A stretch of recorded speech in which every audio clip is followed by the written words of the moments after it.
On April 5th, our HAEI-02 left Yokosuka with a load of supplies for Marcus Island, the first such run made by a submarine of that class. It was a hazardous mission, with only a single machine gun for offence or defence. A total of 6 runs were made by boats of this type before the war's end, 4 of them to Marcus Island. HA-104 left Yokosuka for Marcus Island on May 10th, and HA-101 departed from the same port on June 17th, while HA-104 started its second run out of Yokosuka on June 26th. AA-103 left Kure for Borodino Island, east of Okinawa, on April 17th. AA-105 departed Kure with a load for Amami-Oshima on July 4th. That island lies between Okinawa and Kyushu. It shows how tight the noose was drawing. An outpost right in our territorial waters was cut off. All boats returned to Japan safely. In mid-March, having just finished training men in kaiten at Hikari, Lieutenant Seihachi Toyomasu was taking I-53 to Kure for final refitting before going to combat.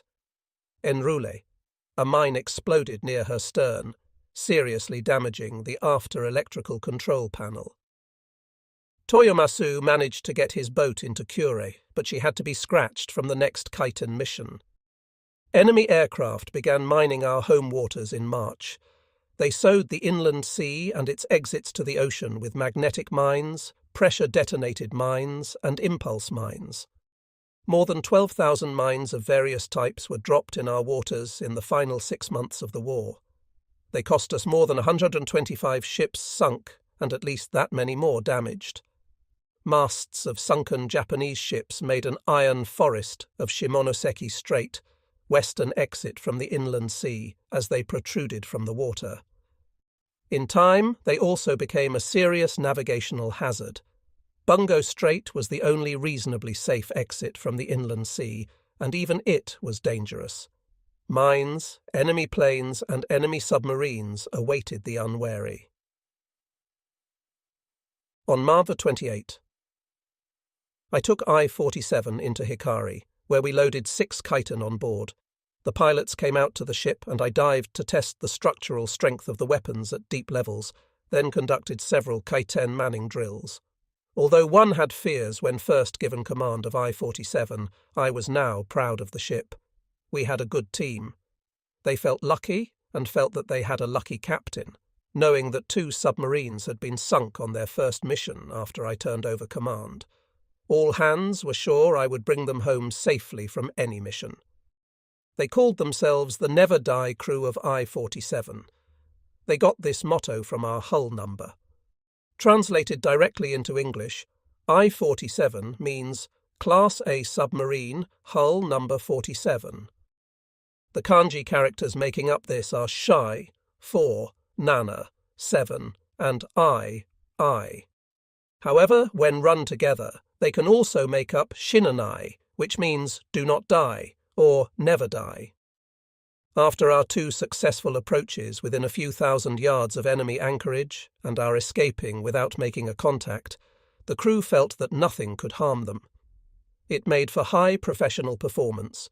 A send-off party was held for the kaiten men at Hikari on March 28, with Rear Adm, Mitsuru Nagai attending.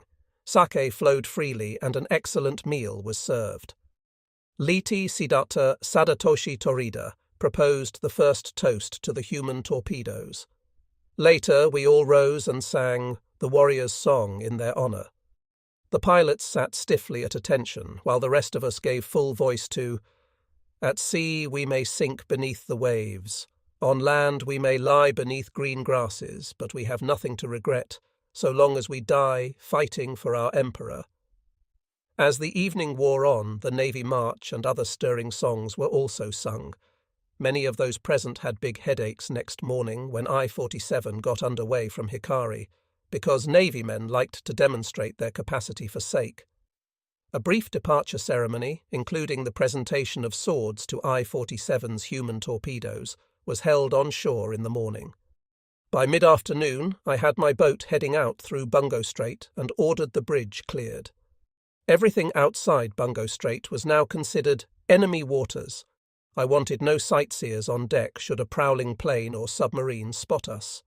I wanted to be able to dive, fast. This turned out to be a wise precaution. Late that same afternoon, we were attacked by Grumman airplanes. My lookouts at first thought they might be covering aircraft from our base at Miyazaki in southern Kyushu. We barely got beneath the surface in time. Actually, those planes were part of the many sweeps the enemy was making to protect his ships gathering off Okinawa for an assault on it. I took I-47 back to the surface later, and we ran southeast in the darkness. Next morning, just before 3 a.m., my lookouts sighted what they thought to be 2 enemy cruisers. I dived I-47 at once. We were then much south of Kagoshima, at Kyushu's lower end. I ordered, "Stand by to load torpedoes," and eased the boat up to 55 feet. Sound reported a ship 40 degrees off our port bow, sound intensity 3. I wanted a look at this target, so I ordered "Up scope." Seconds later I was shouting, "Down scope! Dive! Take her down to 200 feet!" What my lookouts had thought were cruisers were a pair of destroyers. They were racing in to attack. Sound now had both of them on its equipment. Before long, the first depth charges, 10 of them, came tumbling down. I was able to swing about and present our stern to them before they exploded. Damage to the boat was only minor. No more depth charges came down, surprisingly, even though the enemy did pass directly overhead again, and they remained within sound range for more than 9 hours. I kept easing I-47 northward, trying to move as silently as possible. The closer I could get to Kyushu, the sooner those destroyers would break off their attack, for fear of our planes at Kyushu bases. At 1 p.m., my soundman reported no more traces of the enemy on his equipment, but I kept I-47 down until after dark. At 8 p.m., I surfaced the ship and headed for Tanegashima, a small island just to the south of Kyushu. The first Westerners ever to visit Japan had been cast away there more than 400 years before. I wanted to moor in Tanegashima's harbour and survey any damage to my ship and our kaiten. On the way to Tanegashima, we were once more attacked by aircraft and had to dive again. On arrival in the harbour, I inspected the kaiten. They were badly battered, with great dents from depth charge explosions. Kaiten did not have the structural strength of submarines. Their skins were only 1/4 of an inch thick, and the external inspection of our hull disclosed a considerable leak in one of our fuel tanks. I had no choice but to go back to Kure for repairs and to Hikari for repair or replacement of the kaiten. The latter news was disquieting to the kaiten pilots when I announced it, and Petty Officer Furukawa pleaded so long and so loudly that Lutta Kakizaki berated him for insubordination. Through clenched teeth, I finally said, "That's enough, Furukawa," although I understood and sympathized with his feelings. This would make the 3rd time he'd returned from an unsuccessful kaiten mission, but there was no arguing with the long streak of oil that marked I-47's wake as we put back into port on April 2nd. I-55 followed us out in 2 days, and I-56 under Litetsida Keihi Shoda left Otsujima on that same date, Ma. 31. I-44 had a new captain too, Letisi Dr. Kiyoshi Masuzawa. He left Otsujima on April 3rd. While I-47 was at Tanegashima and Furukawa was pleading with me, the Americans invaded Okinawa. In spite of the Imperial Navy's hopes and efforts, the U.S. war machine had reached full power. More than 1,200 enemy craft, the most powerful armada in world history, assembled off that island, carrying nearly 250,000 troops. The bloodiest battle in history soon followed, and the name of my old military mentor at Kagoshima Middle School burned itself into the history of the U.S. Marine Corps. Mitsuru Ushijima, the man who urged us to enter the service academies so we could later become Japan's military leaders, had become a lieutenant general. He commanded Okinawa's defences. Although Ushijima died, and many Imperial Army and Navy men died fighting alongside him, he made the enemy pay a bitter price for this, our last island bastion. The 4th of the RO boats sent against enemy forces off Okinawa was sunk on Apra 9, only 3 days after leaving the inland sea. Lieutenant Masao Kimura's RO-46 had scouted Ulithi 5 months earlier, a few days before our Kikusui group of kaiten made its attack there. Off Okinawa, Kimura showed the same skill he displayed off Ulithi. He got well inside the screen of escorts that surrounded the enemy aircraft carriers before being detected, and was getting ready to launch torpedoes when he was picked up on sonar. The destroyers Monsen and Mertz sank RO-46. RO-56, under Lieutenant Masateru Nagamatsu, was the 5th of the submarines sent against enemy forces off Okinawa, besides the kaiten carriers of my Chihaya group. She was never heard from after leaving port. USS Sea Owl is credited by the Americans with sinking RO-56 at Wake Island on April 17th. Impossible! RO-56 was nowhere near Wake Island at that time. I-372 was, but she arrived back safely in Japan on the Emperor's birthday, April 29th. I think RO-56 either was sunk by a ship or aircraft that never received credit, or that she was damaged in an attack, then kept down by heavy enemy patrols until her crew suffocated. Records of many enemy ships would have to be rechecked to pinpoint which one might have sunk RO-56. After I-47 was forced back to Kure for repairs, 2 of the other 3 submarines in the Chihaya group were lost. I-56 was spotted while moving in on a carrier task force. Shoda's boat was overwhelmed by aircraft from the light carrier Bartan, plus destroyers Ullmann, Heermann, Mertz and Collet on April 18th. Under her new captain, Lut Kuda Kiyoshi Matsuzawa, I-44 went down on the Emperor's birthday, a victim of aircraft from the carrier Tulagi. As for I-58, Hashimoto again penetrated the American defences in spite of many attacks by enemy aircraft along the way. Then, while making for his launch point, he was suddenly diverted to join the battleship Yamato. Our great behemoth of a battleship had sortied from the inland sea with light cruiser Yahagi and 8 destroyers. She was on a Toko mission, carrying only enough fuel to get her where she was going but not back home.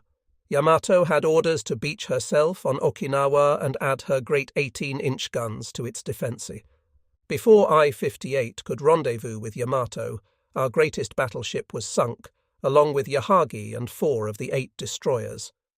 More than 300 American carrier planes overwhelmed this force, attacking again and again in waves.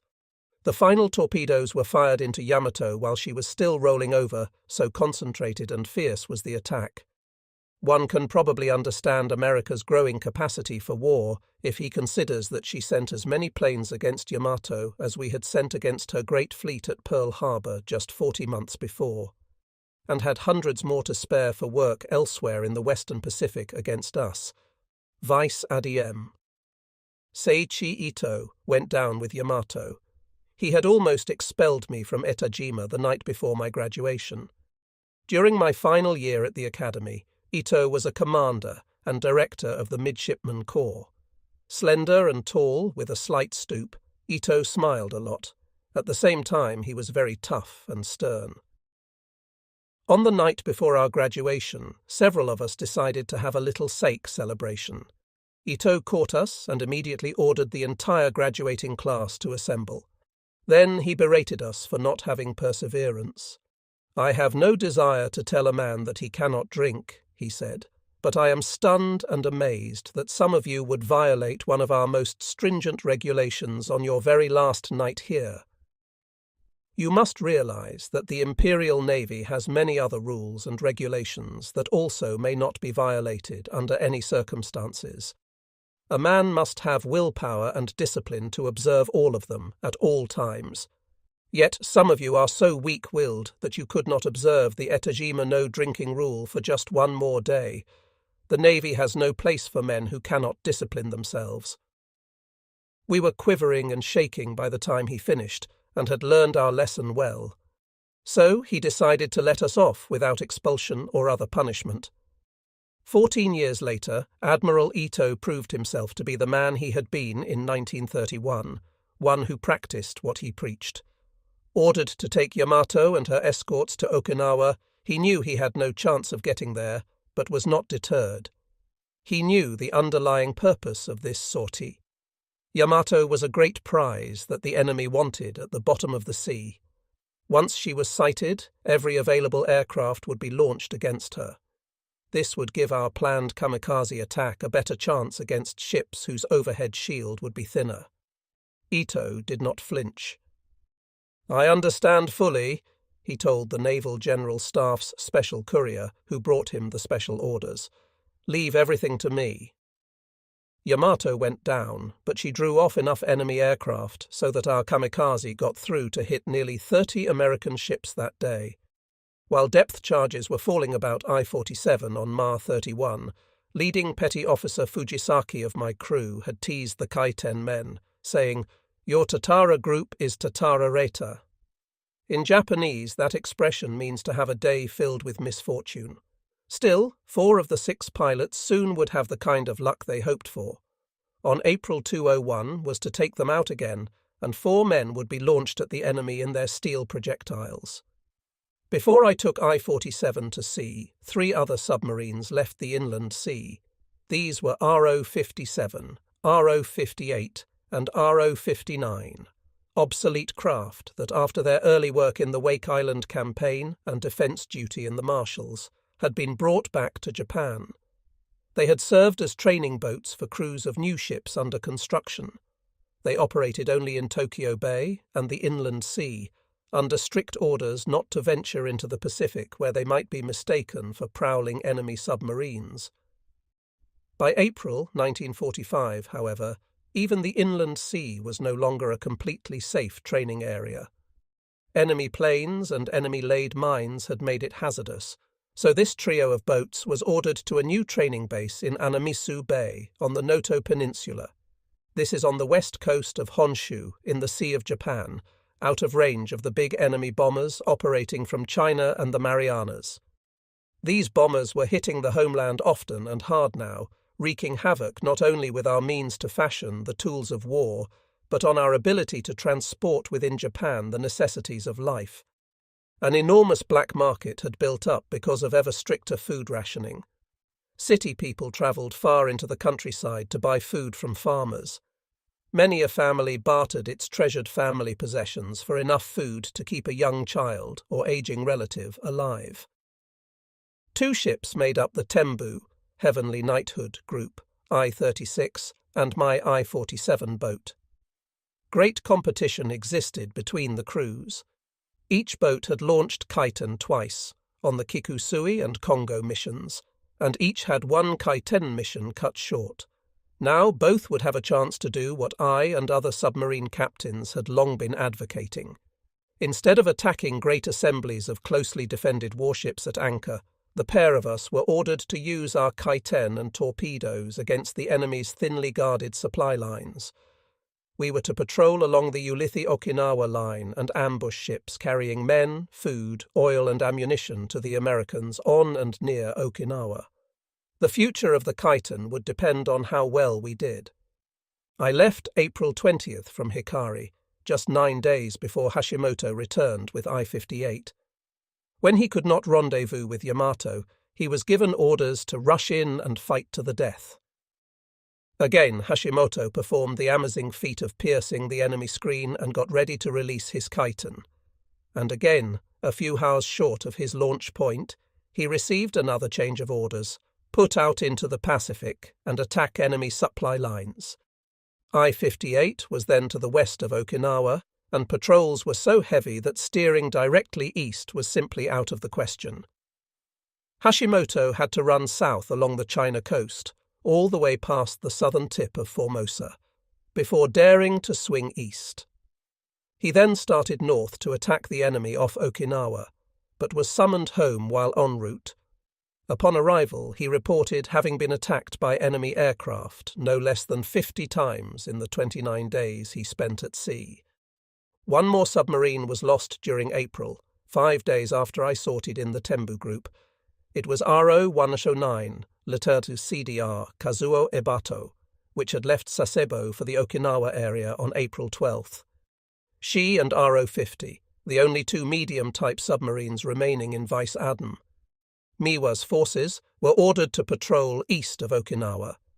Ebato was intercepted on April 25 by the high-speed destroyer transport USS Bass and sunk. The American president, Mr. Roosevelt, died during the second week in April. Some Japanese took hope in this, but most realized that the war machine could not be stopped by just one man's death. On April 8th, a new cabinet had taken over our government under Baron Kantaro Suzuki, a naval officer. Although none of us knew it, he was under personal and direct orders from the Emperor to seek some way of ending the war. By the end of April, the 6th Fleet was in a terrible state. We had more submarines in our training divisions than we had on our active combat-ready list. There were 17 training boats. These included the two old mine layers, I-121 and I-122, the 6 old cruiser types I-155, I-156, I-157, I-158, I-159 and I-162, the 8 obsolete medium types RO-57, RO-58, RO-59, RO-62, RO-63, RO-64, RO-67 and RO-68 and RO-500, which we had received from the Germans. Available for active duty were 14 submarines. I-351 was a gasoline tanker. 3 other submarines, I-369, I-372 and I-373, were also engaged in transport work. I-36, I-47, I-53 and I-58 were K-10 carriers, with I-361, I-363, I-366 and I-367 soon to join us in this work. I-765 was being converted also. Plans were ready to convert the 6 old cruiser types I mentioned to this work. Actually, Japan had one lone submarine left, RO-50, ready to fight the enemy in the old manner with conventional torpedoes only. True, we had 4 large submarines being made ready that could carry a total of 10 special-type bombers out against the enemy, but these were of no use to us at the moment. Fuel was in very short supply, and the planes and pilots for those boats were not ready or trained. Nor were any of the high-speed I-201 class boats yet available. As for the HA types, they totaled very little in offensive power. The mighty submarine fleet of Japan, like its mighty surface fleet, had been pared down to a thin and desperate skeleton. So I departed Hikari with mixed feelings. Behind me at home were a son and pregnant wife, whom I feared faced tremendous hardship, who might have no future the way things were going. And, in I-47, I had an odd morale situation. The 6 Kaiten men were filled with renewed hope, their spirits were high, and they were determined to send 6 large enemy ships to the bottom. All wanted to die. Any possibility of not dying might throw them into a panic, as it had Fukugawa at Tanegashima. My crew were also eager. They wanted to help these Kaiten men kill 6 enemy ships, wanted to kill others with our torpedoes. They wanted to outdo I-36, then to come back and boast about it. So I had men who wanted to die, and others who wanted to live. I suppose that I, being in command, was probably the only man on board who thought at all of the general situation, who gave thought to the future's darkness. Chapter 19. Defeat becomes certain. It was Sakura no Jiki, the time of cherry blossoms, in Japan when I-47 left Hikari in the Tembu sortie. Our Kaiten pilots stood on their weapons, hachimaki about their foreheads and cherry blossom branches in their arms as we left port. During the first week of cruising, we sighted no enemy ships. I spent much of the time conducting loading drills for the pilots. I would usually order these without warning in the morning. At the command, "Man all Kaiten," the pilots would race for their access tubes. The technicians managed always to be loitering near these. Each would follow his pilot through the tube to the weapon's lower hatch. Once the pilot was in, the technician would secure the hatch, retreat through the tube, and close another hatch in our hull. I kept a stopwatch in my hand, letting it run until the last pilot reported manned and ready over his telephone. After many drills, they reduced their manning time from 2 minutes to 30 seconds. This pleased me. Not only did the drills keep the pilots from fretting, but the speed they attained could prove useful should we make a sudden contact. The access tubes were kept full of seawater while we cruised and were blown free of water when a drill started, so pilots could crawl through them. In actual attacks, they had to be flooded once the weapons were manned to break suction and let K-10 get free of the racks easily. I-36's crew had a great rivalry going with mine. They, too, had a nickname for their boat. They ran together the characters I, Essay, 3, and Mu, 6, to make Isamu. That means good luck. Late in the afternoon of April 29th, after we had conducted emperor worship to honour our ruler on his birthday, the wireless operator handed me a message he had intercepted. It was a report from Sugamasa's boat, telling of an attack I-36 had made 2 days before. Our Navy's youngest submarine captain had come across a convoy of 30 ships and fired only 4 Kai-10, the other pair being inoperative. Sugamasa reported sinking 4 transports. This was great news to me. It bore out my contention that submarines and Kai-10 were better suited for operations against the enemy's supply lines than against clusters of warships. But the news was dismaying to my crew and the Kai-10 pilots. I-36 was now ahead of us in ships sunk. We had not yet sighted any targets. The pilots were especially edgy. The desire to down an enemy had been building in them for months.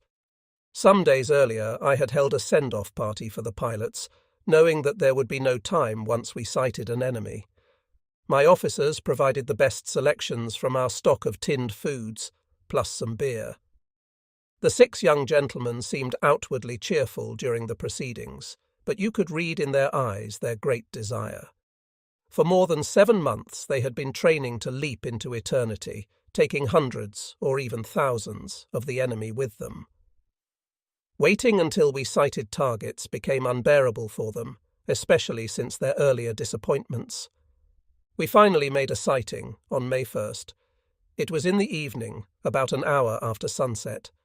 We were then east and south of Okinawa, well outside the thick screen of enemy warships. One lookout sighted a ship at 12 miles, getting it in his binoculars even before our surface radar gave an indication. After confirming the sighting visually myself, I ordered full speed on the surface in an attack approach. As we moved in, my radar man called out, "Targets on the scope!" And I dropped to the radar room for a look at the screen. "Load all forward tubes," I ordered when I returned to the conning tower. Chiton were of little effect in the darkness. The pilots were not likely to see much, and once launched, they were gone forever. I was back on the bridge in a few seconds, unable to believe what lay before me. There were more than a dozen ships in convoy, and not one seemed aware that we were near. I decided that either the enemy's anti-submarine successes had made him overconfident and slack, or that his intelligence sources were faulty and made him think he had nothing to fear from Japanese submarines. Nonetheless, I took no chances. I dived I-47 and kept moving in. Lit Kawamoto took turns with me at the night periscope as the range shortened to 2 miles. By that time we had a good torpedo firing setup, with the targets to pass before us from right to left. My torpedoes would run less than 1 mile. I slowed I-47 until she was almost dead in the water and told the torpedo men to stand by. "Fire 1!" I called out, and pressure in the boat changed slightly as the first Model 95 raced away. 3 more followed in quick succession. Litti Kakizaki and the other Chiton pilots stood near the conning tower, listening. Time ticked away, and we heard an explosion, followed soon by another, then, after a while, a third. I reported to the crew that I-47 had scored 3 hits and ordered the submarine taken down to 250 feet, while the Soundwatch listened for enemy propellers. By backtracking in the direction from which the torpedoes had come, the escorts could start their search for us. No high-speed screw sounds were picked up, however. Either there had been no escorts or they were too busy assisting the ships we had hit. I-47 glided away unmolested. At dawn of the next day, I was on the surface, charging our batteries for a day's run under water. I had not forgotten lessons learned in the Solomons. We submerged after a while and were underwater about 3 hours, when Lite Kawamoto, at the periscope, sighted more ships. The crew went rapidly to their battle stations, and I ordered all chiton manned. The pilots dashed for their access tubes. Soon all 6 reported manned and ready. Half of the tie-downs had long since been loosed. Any or all K-10 could now be released from within the hull upon my signal. With I-47 at periscope depth, each K-10 would launch at a depth of 35 feet. So far as I could make out, there were only 2 targets in sight, a cargo ship and a destroyer. I launched Leighton Maida at this ship, and was so sure he made a hit that I reported it to 6th Fleet via radio. They acknowledged my report and ordered I-47 home. As I entered Kure on May 12th, I was filled with satisfaction. I was sure I had sunk 6 enemy vessels. Sagamasa's I-36 was already back, claiming 8 sinkings, 4 each with Caton and conventional torpedoes. 14 ships and both submarines safely back. Japanese submarines hadn't done this well since the early days of the war. Hope rose within me. Perhaps 6th Fleet would not realize that behind the enemy's lines was where it should be sending its submarines, not charging into his best ships, men and equipment. Vice Adm. Tadashige Daigo was Commander 6th Fleet when I-47 got back, having relieved Miwa on May 1st. One of our best submarine commanders did not live to serve under him. This was Dr. Itaro Ankyu, who had made a name for himself in the Indian Ocean and also made the top number, 16, of transport ruins from Rabaul to New Guinea. Besides his formal reputation as a cool planner and a bold fighter, Ankyu had an informal one among submarine men. He was considered our best drinker. When at home in Kure, where his family lived, he was a model father and husband. But away he could outlast any of us in a drinking bout. Only Tsuso Inaba, who had commanded I-6 and I-36, could come anywhere near our boisterous comrade. The rest of us would be long asleep while Ankyu was still drinking toasts to the Emperor. It was sad that Ankyu, after facing so many perils far from home and surviving them, should die in the inland sea. It happened on April 12th. Ankyu had been transferred from command of I-38 to an instructor's post at the Kure Submarine School. He was out on a training run in RO-64, the obsolete sub captained by latter Serdar Keigo Muto. Besides the crew of 50 men, there were 30 trainees on board at the time studying attack tactics under Siddhartha Ankyu when RO-64 hit an American-laid mine. She sank at once and came to rest in 140 feet of water, where all on board died. The ancient submarine did not have any escape device in her, and we had no submarine rescue vessels. There might have been an outside chance to raise RO-64 if large ships could have brought into use, but mines barred them. The route between Kure and the spot where RO-64 went down was littered with them. Some American accounts state that RO-67 was lost in a similar manner a few days later in the same area. That is amusing. RO-67 survived the war, and her hulk was later put to use as a pontoon at Sasebo, a base used by the U.S. occupation forces. Her commanding officer survived the war, and later held the post of second-in-command at Kure when the Japanese Maritime Self-Defense Force was developed. Operation of midget submarines, Koryu, ended at Okinawa before I went on the Tembu mission. I may as well tell here about those in the Philippines, too. In the summer of 1944, when the High Command felt that an enemy attack on the Philippines was due to come soon, 10 midget submarines were sent to the island of Cebu and placed under the command of Rear Adm. Kaku Harada. Earlier, in command of submarine transport operations out of Rabaul, Harada had taken over the 33rd Base Force at Cebu. Midget submarines were something of a specialty with him. As CO of IJN Chiyoda before the war, he oversaw their development and trained men to operate them. 42 men reported to Harada and commenced training.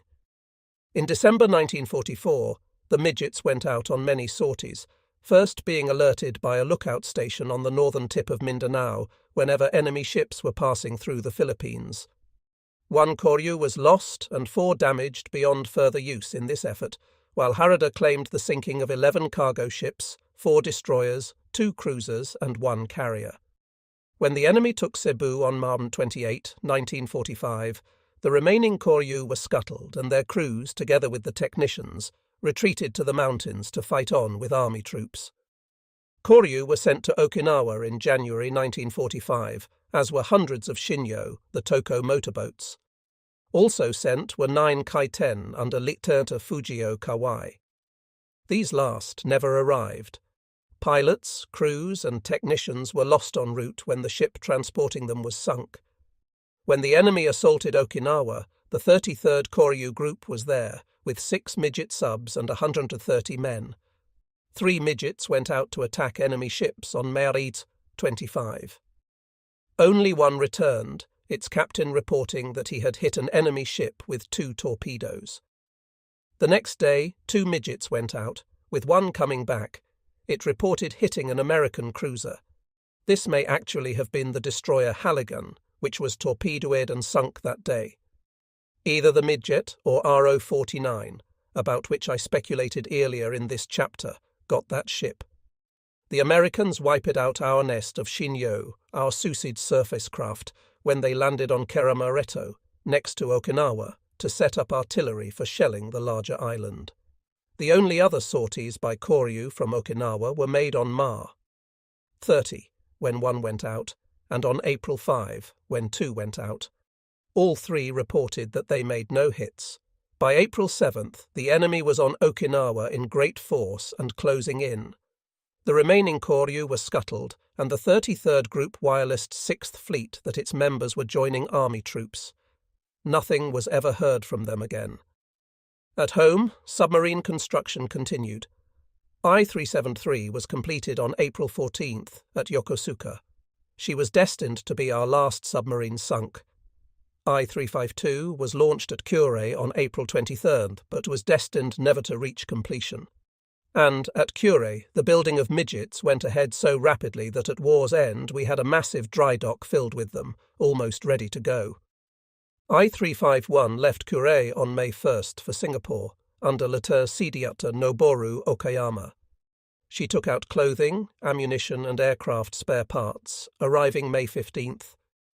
The enemy landed on Borneo that day, his aim being to cut us off from a great supply of oil that was so pure in its natural form that the combined fleet used to pipe it, without refining, directly into the bunkers of our warships.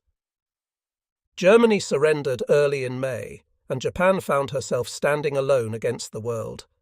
A 1-ship Kaiten sortie was made on May 5th when Lieutenant Kunio Taketomi left Otsujima with I-367. He launched 1 Kaiten bearing Petty Officer Masaaki Ono at the enemy, but no others. Upon returning to port June 3rd, he reported that 2 of his remaining Kaiten had suffered mechanical failure, 1 had rudder trouble, and the 5th suffered leakage into the pilot's chamber. This 1-ship mission had the name Shimbu. Made up of different ideographs than the name of the earlier Shimbu group, this latter designation translates into English as Advancement of the Samurai Way. On the day before I-351 arrived in Singapore, I gave over command of I-47 to Lieutenant Sea Dr. Masakichi Suzuki.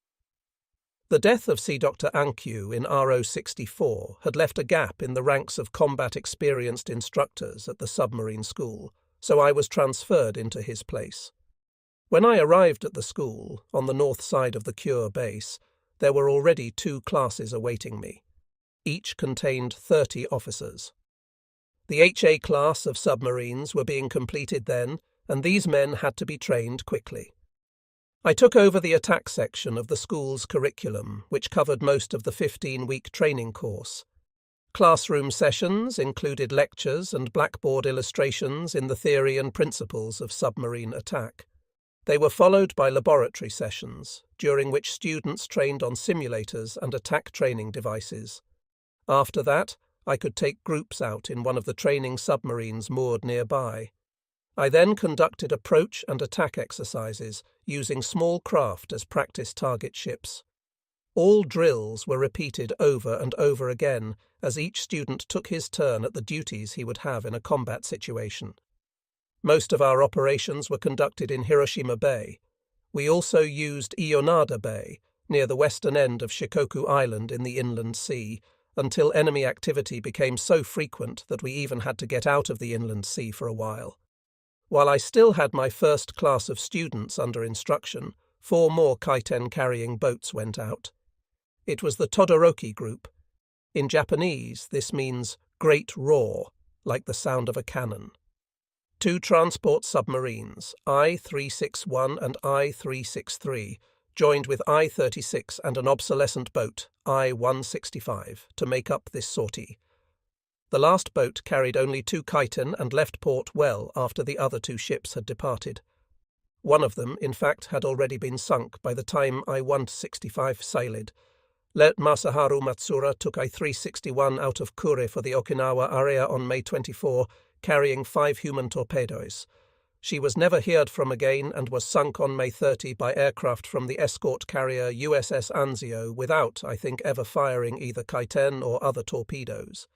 As for I-363, Lieutenant Sakai Kihara brought her back to port after 31 days at sea without a victory. He sighted enemy ships on several occasions, but I-363's sluggish 13-knot speed could not get him into position for making a launch. I-165 left Hikari on June 15th for a patrol east of the Marianas. We never heard from her again, but Japanese radio intelligence indicated to the 6th Fleet that she achieved good results before land-based aircraft from the Marianas downed her on June 27th.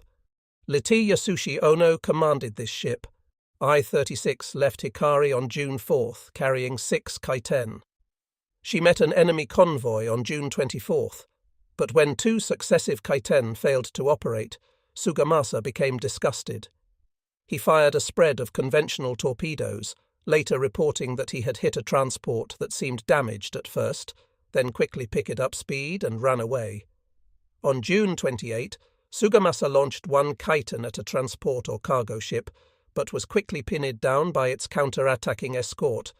E-36 seemed doomed when 2 kaiten pilots volunteered to be launched against the prowling destroyers overhead. Although he wasn't sure kaiten could be released from a depth of more than 200 feet, Sugamasa tried. His crew heard 1 loud explosion and several small ones, and I-36 was able to get away during the confusion. She claimed at least 1 destroyer for the day's action. Sugamasa's remaining kaiten pilots had to return to port with him when their weapons failed to function. I-36 was certainly the Isamu, good luck, ship her crew had named her. She not only survived heavy damage from the depth charging she received on June 28th, but also just barely missed being sunk right in Bungo Strait on the way home. The American submarine gunwale fired 4 torpedoes at her shadowy shape in the blackness of July 6th, but they passed astern of her and exploded against the shoreline. The plan to bomb Washington and New York with planes from the massive I-400 class submarines was abandoned and replaced by one to bomb and torpedo the locks of Panama Canal. Only 5 of the proposed 18 giant boats were laid down. Construction of I-405 was halted in January 1945 when all emphasis was placed on smaller craft of the Toko type, so only 4 were left. By May, 2 of the big boats, I-400 and I-401, were ready. These, together with I-13 and I-14, were formed into Submarine 1 under Capt. Tatsunoki Ariizumi. But they could not yet go out to fight. The construction of special Seiran float aircraft for them had been delayed by bombings of the Aichi aircraft factory in Nagoya. Another delay was in providing pilots for these planes. The men trained at Kasumigaura, near Tokyo, in other aircraft types, but had no practice in the kind of special operation intended. Then enemy B-29s took a hand, laying mines so thick in the inland sea that there was not even enough cleared area in which submarines could practice. In early June, just after I-351 got back from Singapore with 132,000 gallons of high-octane gasoline, some of our training submarines, plus the 2 giant boats, were ordered to proceed through Shimonoseki Strait to Anamizu Bay on the west coast of Honshu. I-13 and I-14 were to train at Ominato, near the very northern tip of Honshu. During this transfer of ships, we lost the old mine-layer submarine I-122. A group of American submarines, a wolfpack nicknamed Heideman's Hellcats, had slipped through Tsushima Strait in a daring move. They then operated in the Sea of Japan against the shipping between Korea and Honshu. One of them, USS Skate, put 2 torpedoes into Lulti Sosaku Mihara's boat, and I-122 went down on June 10th, an event that put a damper on the good feelings I had at the time. HA-201 and HA-202 were completed at Sasebo on May 31st, and on the following day I went to Tokyo with the 6th Fleet Chief of Staff, Captain Hankyu Sasaki. There, Admiral Soemu Toyoda, Commander-in-Chief of the Combined Fleet, heaped praise on me for my operations with Kaiten. He then presented me with a sword and the Medal of Merit, double. A Medal of Merit single was honour enough for any naval officer, so I was overwhelmed to receive the double. During the days following, naturally, I was in very high spirits. On June 5, a typhoon hit the American fleet off Okinawa, damaging 34 ships. Our kamikaze also struck it, damaging another 5 ships, but neither divine wind had an appreciable effect on the enemy's ability to wage war against us. Destroyers had already shelled Paramushiro, out of which our submarines operated against the Aleutians, and carrier-based aircraft were becoming a common sight in the skies over Kyushu. The enemy had started his campaign of attrition against our aircraft there in preparation for the invasion of Kyushu. With American submarines roaming about in the Sea of Japan, that area was no longer a safe place where young submariners could learn the arts of war. I took up duties at Otake, a base at the extreme western end of Hiroshima Prefecture, facing the inland sea. Until the war ended, we confined our training cruises to the swept waters just off Kure, and we never dared take a boat into those, really, until the mine-sweeping command reported the area clear.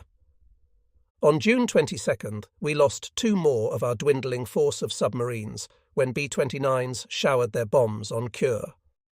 I-204 and I-352 were almost completed. Both were hit, and neither was completed by the time the war ended. For all practical purposes, the enemy had sunk these 2 submarines.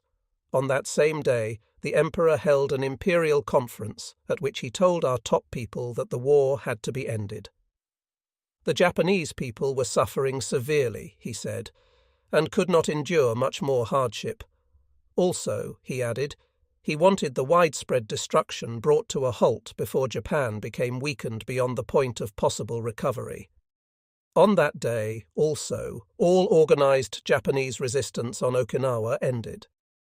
My old teacher and inspiration, Lieutenant Mitsuru Ushijima, took his life in seppuku.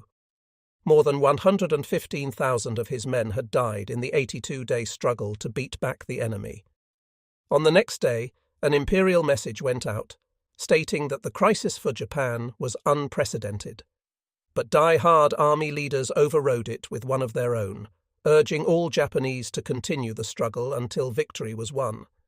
They predicted that we would slay the enemy to the last man if he dared set foot upon our beloved homeland. 1 week later, the B-29s came over again, making a night firebombing raid on Kure. 2/3 of the city and most of the great naval arsenal of which Japan was so proud were wiped out. More than 2,000 people died. I was then at Otake, but my family lived in Kure, and it was nearly 36 hours before I could get away from the base to search for my pregnant wife and our son. I found them, dazed, among the ruins of our house, from which wisps of smoke still rose.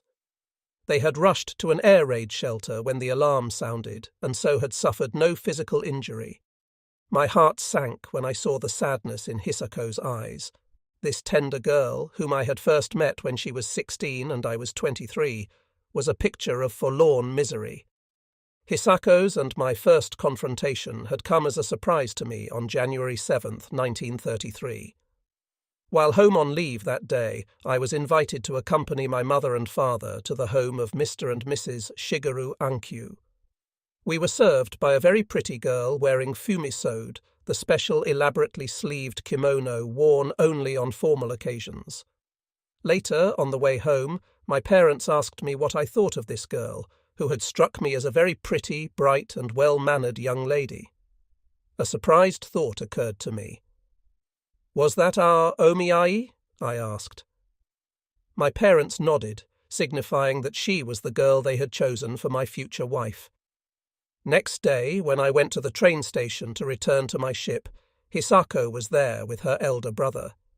His presence meant that she, in turn, approved of me. I thought of her often on board the battleship Mutsu, although I never mentioned her name to anyone. The China incident had begun just before my graduation from Etajima, and I felt that I could not ask a girl to share the life of a Navy man in those troubled times. We were at sea a great deal of the time when not studying hard in a service school, which left very little time for a family life. So I did not express my true feelings to Hisako for, it is difficult to believe, 5 more years.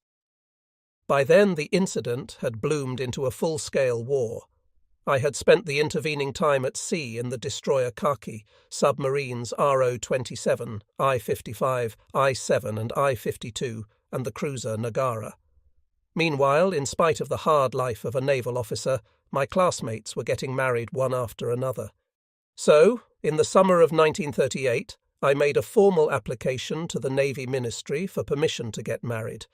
It was approved several months later and, on February 11, 1939, anniversary day of the Japanese Empire's founding by Emperor Jimmu. Hisako and I were married at Chinde, Korea. I was then serving in the destroyer Shikinami.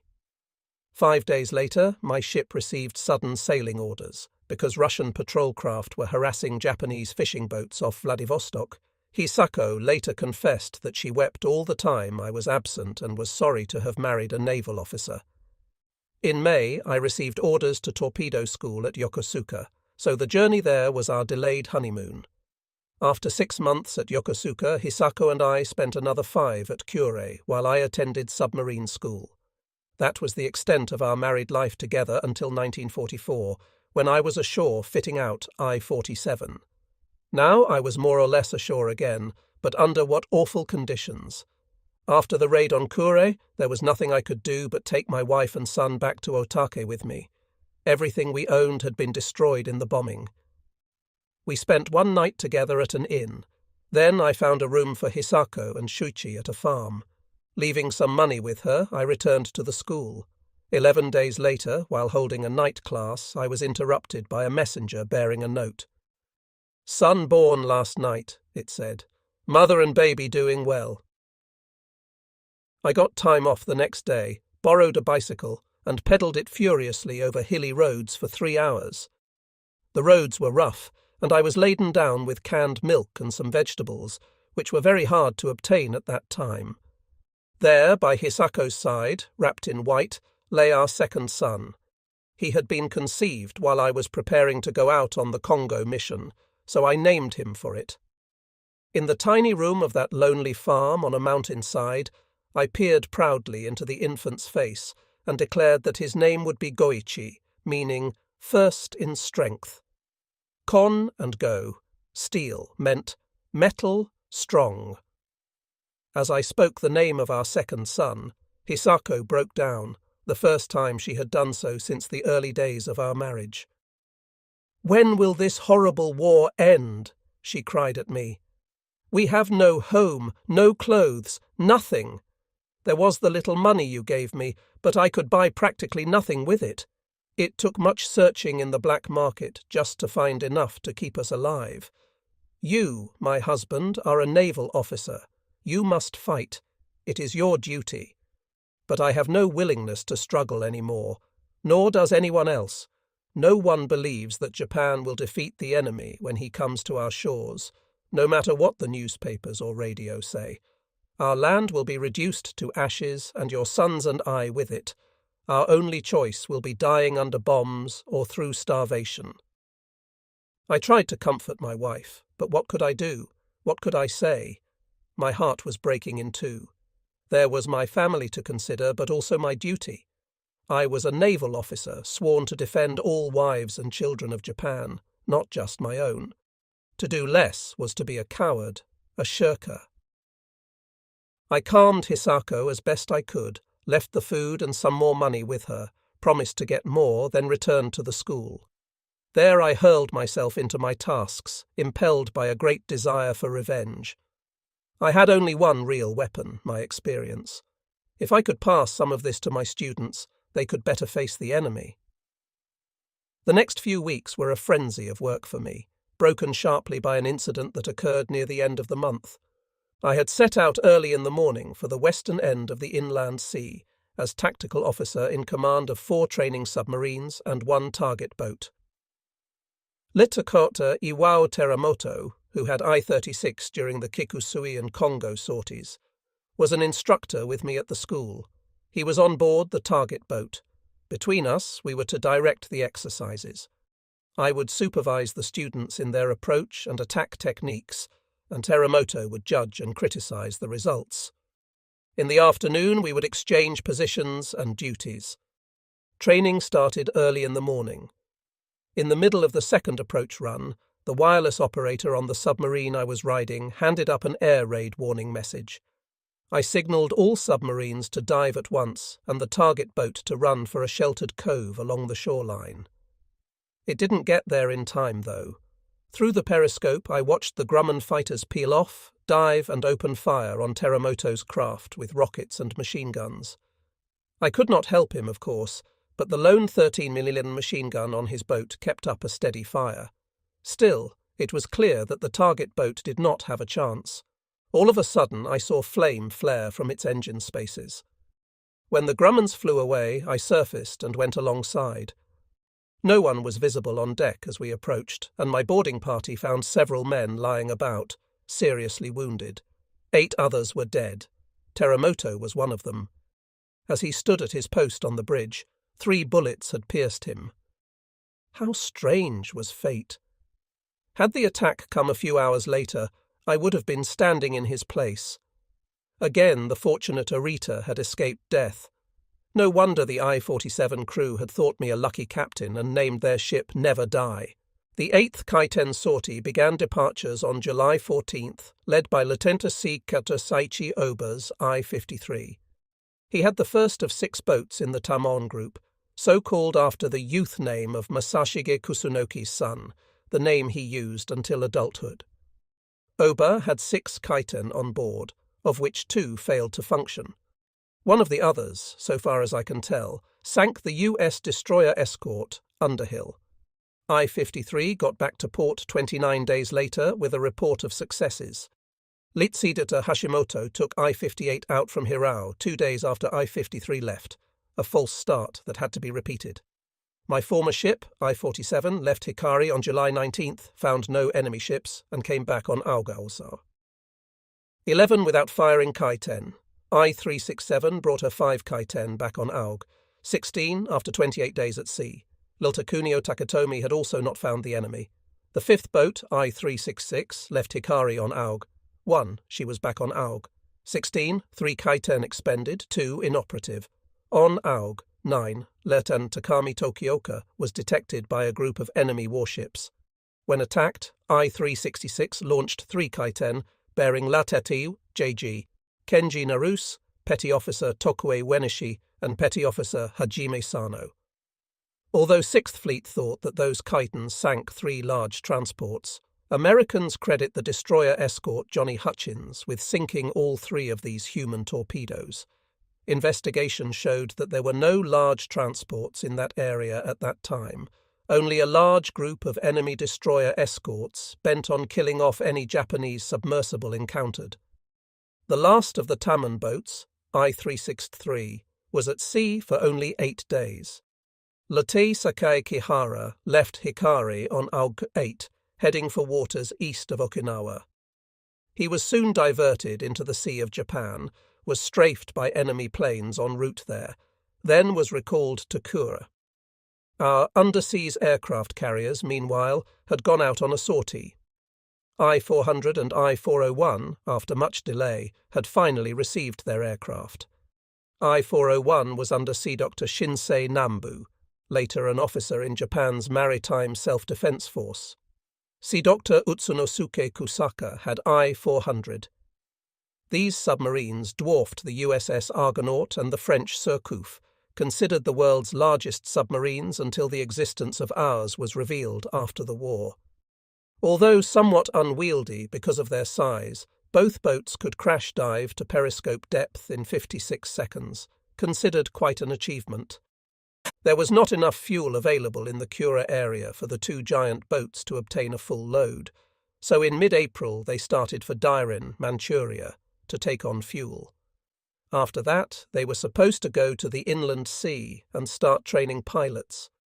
I-401 hit an American-laid mine off Himejima, Kyushu, and had to put back into Kure for repairs, but I-400 made the round trip without incident. While his I-401 was being repaired, captors, Arizumi took advantage of the delay to get Schnorkel installed. I-13 and I-14 also received them. Then, in June, they started for the inland sea again. It was a chilling experience, passing through Shimonoseki Strait, said Captain Nambu long after the war. The masts of sunken ships looked like a forest of ghostly trees. Some ships had capsized in shallow water, and their bottoms had a red rusty colour. It was a tense passage. I was worried all the time. I-401 had an anti-magnetic apparatus installed in her, but there were other types of mines that could sink us. All hands breathed a big sigh of relief when the journey was completed. At Nanao Bay, more delay followed, due to difficulty in training pilots. They had to make catapult takeoffs and water landings, then manoeuvre skillfully on the surface for pickup by the fold-away crane each big boat had on its deck. One plane crashed at sea and was lost. Another slammed into a mountainside. They had to be replaced and new pilots trained. Forced landings at sea were another hazard, because each time its submarine had to go out and pick up both pilot and plane.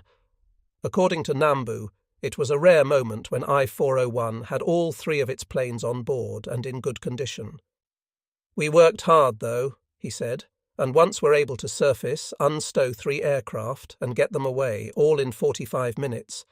It was the only time, however, that we did have 3 planes ready for such a drill." It was at about this time that Captain Ariazumi proposed the destruction of the Panama Canal, saying that it would delay the arrival of the U.S. Atlantic Fleet in Pacific waters for at least 3 months. Since Germany had surrendered, we could expect that fleet to join the U.S. Pacific Fleet against us. Life-sized models of the Panama Canal locks were built at Maizuru and towed to Nanao Bay. Attack drills were conducted and a sortie date set.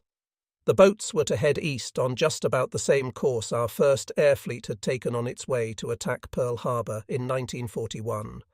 Once past Oahu, the giant submarines were to turn south and head in that direction until they were on the same latitude as Colombia, in South America. Then they were to turn east, run for the South American coastline, and, hugging it, creep northward until within air range of the Panama Canal. 10 aircraft would then be launched, each carrying either a 1760 LB, bomb, or a torpedo. A light force guarded the Panama Canal, since both the great expanses of the Atlantic and Pacific Oceans were now in Allied hands. It was believed that not only would surprise be achieved, but the planes recovered as well. Captain Ariazumi suggested this plan when the one to bomb Washington and New York was scrapped. He was infuriated when it, in turn, was scrapped in favour of an attack on Ulithi, where I had launched Kaiten 8 months before. The Ulithi assault was to be a combination aircraft-Kaiten attack, with the airstrike force reduced from 10 to 6 planes, all to take Toko dives. I-13 and I-14 would not be launching aircraft from sea against Ulithi. Instead, they would sortie from Maizuru to Truk, each carrying 2 long-range Seiyun Scout aircraft, crated. These planes were to be reassembled at our bypassed outpost, then make a swift reconnaissance flight over Ulithi. Meanwhile, I-400 and I-401 were to rendezvous in mid-ocean, receive the necessary information by radio, and launch 6 aircraft at Ulithi. K-10 carrying submarines lurking just outside Ulithi's reef would attack at the same time. Captain Ariazumi fought this change of plans. He wanted to hit the enemy as powerful a blow as possible and felt that destruction of the Panama Canal would achieve more lasting damage. The Naval General Staff did not agree. Its members pointed out that enemy ships were already coming from the Indian Ocean and more from European waters were coming via the Suez Canal. Troops were being diverted from other war fronts too. Ulithi was an important staging point for these troops, which would soon be employed against our homeland. Damage done to the Panama Canal could not defeat what was already in Oriental waters. "A man does not worry about a fire he sees on the horizon," staff members told Ariazumi, "when other flames are licking at his kimono sleeve." They insisted on his striking at Ulithi. He had to accept this third plan. I-13 and I-14 sortied through Tsuguru Strait on July 2nd. I-13 was not heard from again. The destroyer escort Taylor and planes from USS Anzio are supposed to have sunk her on July 16th, east of Honshu, but I don't think that is possible. The site of the alleged sinking is nowhere near where I-13 was scheduled to be at that time. Perhaps Taylor and the aircraft attacked one of our HA-101 class boats, some of which patrolled that area, manned by young officers who were disgruntled at having mere picket duty without weapons. Some of these young captains had appealed to Captors Hanku Sasaki, asking at least that they be equipped with demolition charges so that they could ram oncoming enemy ships. Their suggestion was still being considered when the war ended, so, as in other cases, there probably was an American pilot somewhere at the war's end, wondering why he did not get credit for sinking a submarine. I believe I-13 either fell victim to one of the many air patrols with which the Americans were then darkening the skies, or sank through accident. In any case, she did not arrive at Truk on July 14th as scheduled. I-14 did, and unloaded her 2 crowded aircraft. I-400 and I-401 followed these submarines out later, parting company soon after clearing home waters on Captain Ariazumi's orders.